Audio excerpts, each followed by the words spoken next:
Welcome to Politics and Psychology. I'm Dr. Renee Carr, and please introduce yourself in the chat or on social media.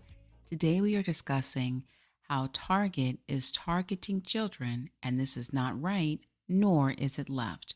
And for this to not be a one-sided or a one-time conversation, then as always, please give your thoughts or questions in the comment section below.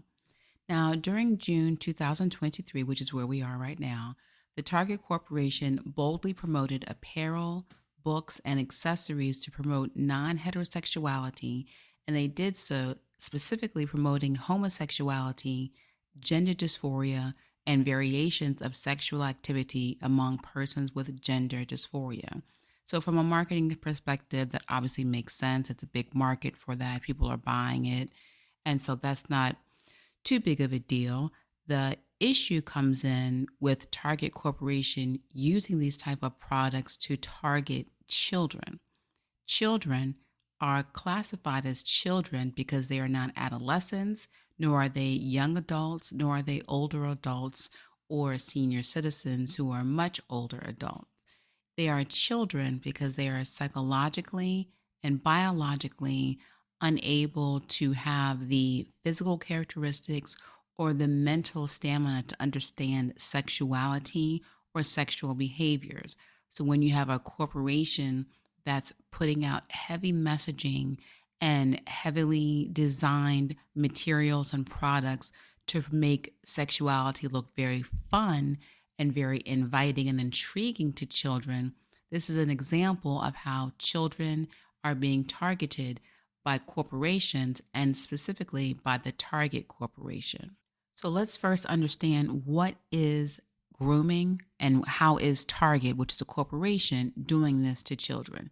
So sexual grooming of a child is when an adult or a group of adults, they build trust and relationship with the child, but they only build this relationship or they build the trust with the child for the mere purpose of exploiting them for sexual favors, for sexual benefit, or to mold them to provide sexual gratification to another person, or for them to express themselves sexually to then make the adult feel more confident in who that adult is and how that adult sees his or herself as being a sexual being or a sexual creature.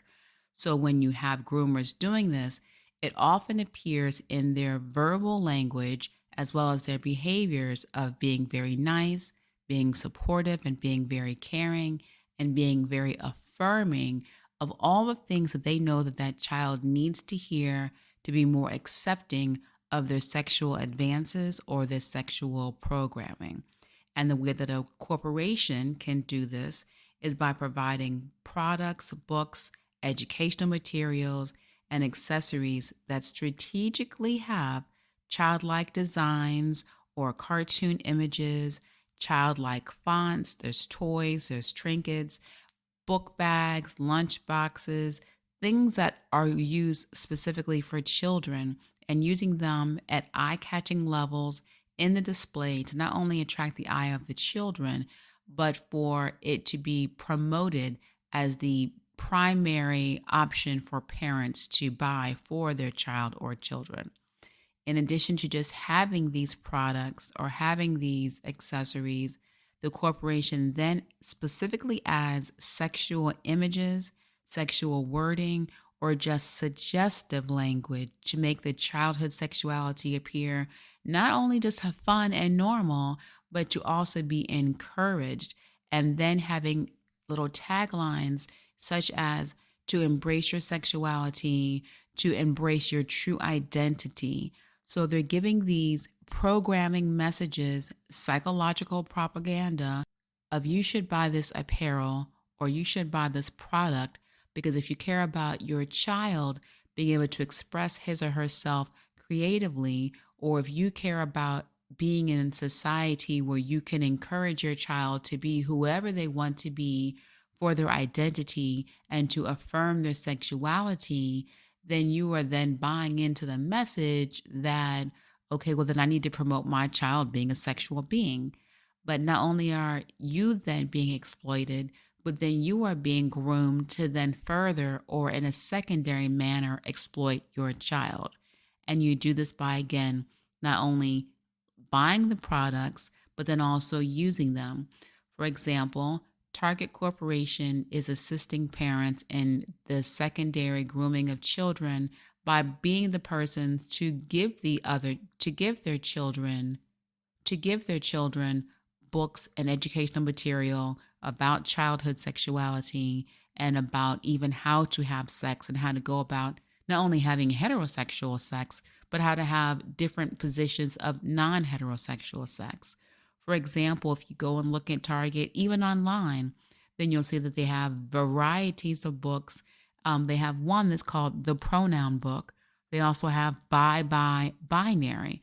And these books are being suggested for infants, which is just coming out of the womb, up to 3 years of age for these children. And they're using this as ways for parents to quote unquote affirm your child and to encourage your child to be open minded and to go against systemic oppression. So this has nothing to do with anything about systemic oppression. The child is 0 years old. They don't even know how to hold their head up. And yet they're giving books to adults to read to their children to prime them for sexual behavior and gender dysphoria. They also have a book for 4 to 8 year olds called The Hips on the Drag Queen Go Swish, Swish, Swish. So, why do we have to focus on drag queens reading books to children? And if that's not the case, or if that's not even good enough, then why are we also focusing on having adults read these books to children?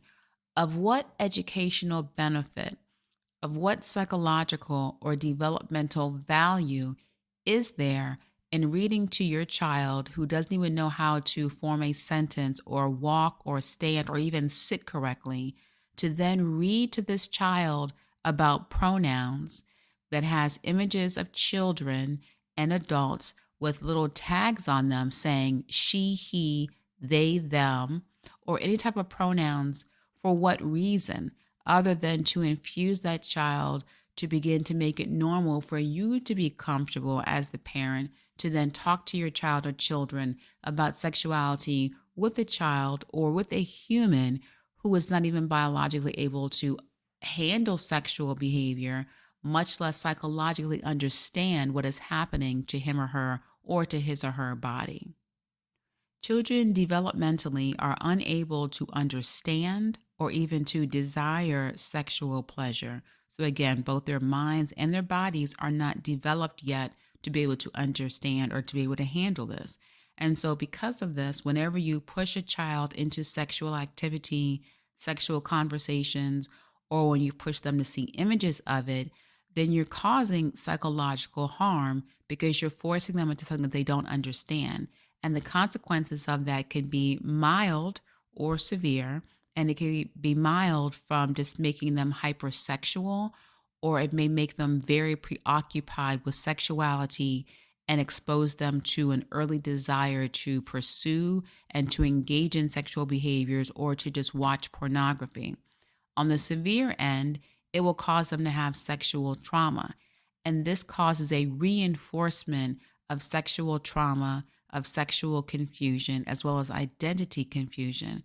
So imagine you have a young boy who is exposed to books, education, or conversations that tell him to not embrace who he is biologically, but to then assume that he is a female, or to embrace not saying that you're a male or a female, you can be anything, and then guiding and molding that little boy into saying, okay, well, then you should dress more feminine and not adhere to stereotypes of what men should do and what men should not do. You should embrace what men and females can do. Then that happens, they're being then promoted to then having messages of sexuality. You should be okay with your sexuality, regardless of your age. This is what you are, and you should embrace it, and you should be comfortable with it. So by doing this, this makes them vulnerable to predatory adults who can then recognize this vulnerability in the child or recognize this confusion in the child and then make that child a victim of sexual trauma, molestation, or sexual abuse. You then have a ordinary little boy who was once healthy being psychologically primed to be open to invitations of sexual predatory behavior. Then that person becomes abused or sodomized, and then that little boy then becomes conditioned to, okay, well, then this must be what I am used for my body, because I don't understand it, but I'm being told that it's okay to be uncomfortable, but you should just embrace it and have pride in being this uncomfortability, but recognizing that you'll get used to it eventually. And then when you get used to it, then you'll like it. So you have a little boy who's then being promoted psychologically to have one message. He then is becoming a victim to sexual predators. He then is the victim of sexual assault. And then because this is what he's been told, he then assumes or believes, okay, well, then this must be what my sexual identity is, or what my gender identity is, and therefore I'm going to stay with this. And none of this is actually true. But because he was groomed to think that and to accept those behaviors, he will then assume those behaviors and assume that mindset. And because it's not authentic to who he truly is, it will then set him on a path of confusion, of depression, of possible promiscuity, or engaging in sexual behaviors that are unhealthy for him, because he's looking for a sexual connection that makes sense to him, to his mind, and to his body, but still trying to reconcile with, well, I need to approach everything because this is what I have been taught. So going back to the Target Corporation, it may seem like, hey, you're making a big deal out of this. It's just a mannequin. It's just a book. It's just a onesie with a rainbow on it. What's the big deal? Well, the big deal is that children grow at an exponential rate when it comes to their biological development. And it's already difficult for them to understand how to tie their shoes, much less how to understand and to reconcile being forced to accept and understand sexuality and sexual pleasure. Their minds are not ready for it, as I said, neither are their bodies. But when they're being forced and being exposed to it for the mere benefit of sales, then it causes an issue that is no longer focusing on the child's safety, but more on the protection of that corporation. Another way that we can have evidence of Target not focusing on child safety and not truly focusing on child health or their welfare, but focusing more on trying to manipulate a child mindset is by looking at some of their other materials and products that they have. For example, they have little girl t-shirts saying, "Rebel girls celebrate pride." So they're introducing the word rebel. The behavior that comes along with being rebellious means to go against the norm. And if we can get little girls to think, oh, okay, well, being rebellious is a cool thing, and being rebellious also means we're going to separate pride, meaning sexuality of non-heterosexual nature, then we can also get them to do other things. You also have inside the Target aisles, Target and Disney collaborations with images of Disney characters in rainbows and using the word pride or having the word pride written all over it. And so again, Disney is not for adults. Most Disney is for children. So why are we focusing on promoting sexual logos and icons for children who are just still developing into just being able to go to school? They also have for younger children clothes and video games. Also, children, obviously a lot of older adults play with video games too, but this is inside the children's section. And this is video games with rainbows, with pride, talking about transgender or transphobia, and talking about cis and systems and systemic oppression, that a little child has no idea of what's happening other than the video game that's on that t-shirt. They also have, even for infants, they have onesies that have pride wording and logos. And children, again, infants do not even know how to hold their neck straight, but yet they're being forced to wear images and wording that promotes sexuality. Why is that on a child's outfit, much less an infant's? And the reason is because they're trying to, as early as possible, develop within that child a sexual identity and a sexual normalizing of infants and children to then pave the way for making pedophilia a sexual preference that should be accepted. Because if we can say that infants can choose their sexuality, that little children from 4 to 8 could understand that they cannot be a male if they're born a male, or if they cannot be a female if they're born a female, that they can also embrace and enjoy or learn to enjoy sexuality, then it's also making it say, okay, well then if they can enjoy sexuality, if they can choose their gender identity, then they can also then choose to enjoy the pleasures of an adult sexually. So this is classic grooming behavior that we not only are seeing from just individual pedophiles in the street or in communities, but now a corporation is strategically using products and images and books to educate children and to have sex themed books to focus on early sexuality. For example, another book that Target has is called A Quick and Easy Guide to Consent. This book is specifically targeted in Target toward adolescents, encouraging them to recognize how to obtain consent from another child on how to have sex with them. So, in what world is teaching children how to not only have sex, how to not only embrace an early sexual identity, how to not only be okay with having sex with other people, but in showing them how to have sex? When is this a part of protecting children? In addition to Target not only having these items, having these toys, what Target is also doing is spending millions of dollars each year to organizations that help children and students have gender surgeries and being able to have these surgeries without parental consent. And so this organization is called GLSEN. It stands for Gay, Lesbian, and Straight Education Network.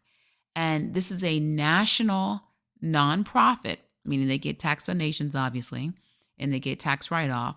But this national nonprofit gives money to school boards in exchange for that school board voting for children to be able to have access to genital surgeries without having to pay for them and without having to have parental consent or even parental knowledge. It also pays those school boards to make sexually explicit books available in all classrooms, starting with kindergarten all the way through 12th grade. And it also encourages the school boards, the school systems, and the principals in those schools to give instructions for children on how to have math and science to be quote unquote non-binary and to also be affirming of trans identities. And in an interview that this organization did with Fox News, they even said that, well, we're really focusing on having math and science to just have they and them pronouns in all lesson plans to make everyone feel included. If you look at the true definition of inclusion, inclusion is embracing who you truly are. And that would mean embracing children as truly being children who do not have the biological or psychological wherewithal to make decisions on having genital surgeries. So to be inclusive means to be also healthy in embracing authenticity of who people naturally are. So using buzzwords of embracing who you are and being inclusive is really only to the benefit of individual adults or organizations such as GLSEN or such as Target, who are benefiting from not truly being inclusive of who children authentically are, but in exploiting who children and how children authentically are for their sexual pleasure or for their revenue. Now, this organization, GLSEN, also recently praised the Biden-Harris administration in support of the administration supporting these type of books and non-binary identities, quote unquote, curriculum inside the classroom. And so by them making a very public appraisal or praising of the Biden-Harris administration, This only further adds to the argument or the messaging that only Democrats are truly appreciative of everyone having equality and equal access, including those with gender dysphoria or including those with non heterosexual preferences. That argument then is then used by Republican parties who then say, well, we support keeping children safe, and only we are upholding the safety and the standards of biology and science. So we are morally superior to Democrats. And so if you want your children to be safe, then vote Republican. Whereas Democrats are saying, well, if you want to have equality and for your children to not commit suicide because they are quote unquote confused about their sexuality, then you should vote for Democrat. But in either instance, both parties are not truly focusing on children. They're not making it where it's a true focus on keeping children safe, not allowing corporations to target children. Instead, they're focusing on, well, how can we further benefit from this exploitation of children industry by now, instead of being like Target, making it for dollars, we're now making it for votes. So it's not a left or a Democrat. It's not a right or a Republican. But in no instance is it correct or is it right to allow the exploitation of children or the grooming of children to be commonplace, such as in stores, such as in schools, or in our school curriculum. So when you're thinking about, well, what can we do with this information? How can we even make a change? So what you have to remember that just because you belong to one political party versus another, use your independent thinking to recognize that just because I'm Republican, it may not mean that who I'm voting for truly cares about children in all areas. And so be courageous enough to go across party lines to vote for the candidate who truly does care about the areas or the issues that you care about. Likewise, just because you're a Democrat, don't assume that you're going to have equality and freedom for whatever you believe in or whatever sexual preferences that you support. So I'm encouraging everyone to then look deeply into, before you take a vote, who is supporting the organizations that also target children. Which candidate is receiving financial dollars or donations for their campaign or for their reelection, which will then sway them to vote against the safety of children or sway them to vote more aggressively for laws and legislation and classroom policies that go against the true embracing of children being children and then priming them for sexual behavior. And it may not be who is in your party, regardless of where you are in your party. So look across the aisle and see which one, or see which one in your political party is the safest solution for keeping all children safe. Also, be aware of when it comes to any politician or any organization promoting themselves along a party line or using a it's us versus them mentality. What they should be using is, it's not I'm Republican, it's not I'm a Democrat, it's I'm for the safety of all children, and that I'm not going to polarize the safety of children for the sake of a vote or for the sake of party allegiance. So look for individual candidates or elected officials who truly support children and not their political party. And then lastly, you can also think about, okay, well then, if I'm giving money to an organization, for example, a Target Corporation, and that Target Corporation is actively spending millions of dollars every year to help children who are going through normal developmental, normal puberty processes and may be uncomfortable physically. If I'm giving money to an organization that tells children that puberty should only be comfortable and that any uncomfort or discomfort that you feel is a sign that you are being born in the wrong body or that you are embracing the wrong sexuality, then I have to understand that my money is going to an organization that will promote children to have genital surgeries or to embrace ideologies that go against the natural science or the beauty of who they are biologically. So be wise with whom and where you spend your dollars, and where those dollars are then subsequently being spent for either targeting children or keeping children safe.